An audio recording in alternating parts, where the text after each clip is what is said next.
Surely felt himself to be one of them. And so to imagine getting the news that he's being called upon to be the foster father of our Lord here on earth. There is no greater pinnacle of being underqualified than that. And so, in fact, it is good for us when we feel how tremendously underqualified we are. When we are aware of how great a calling we have and how incapable of it we ourselves are. How we cannot do what God has asked us to do in and of ourselves.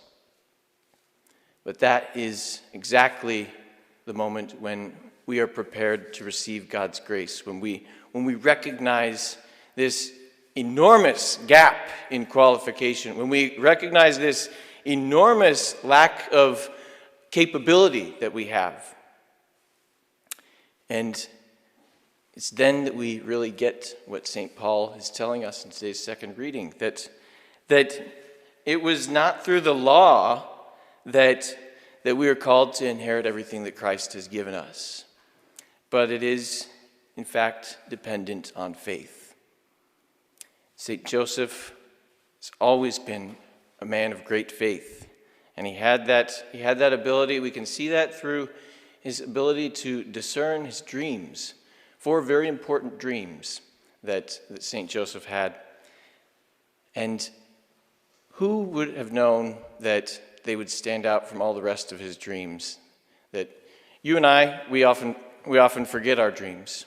We're not able to make good sense of them. But St. Joseph, because of his faith, because of his humbly recognizing his lack of qualifications, but the great grace of God, was able to make sense of them and to follow through on the mission God had for him. And so we'll also mention, it'll probably be mentioned tonight, but some of you may know Rock's middle name is Joseph.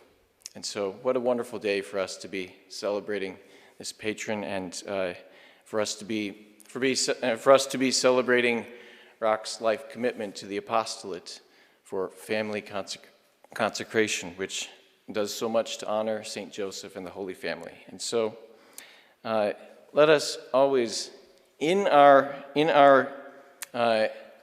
lack of ability, in our lack of qualification, let us always recognize that God supplies the difference. And with humility, we can always be made an instrument, a steward of his will here on earth. And there's no better thing that we could aspire to.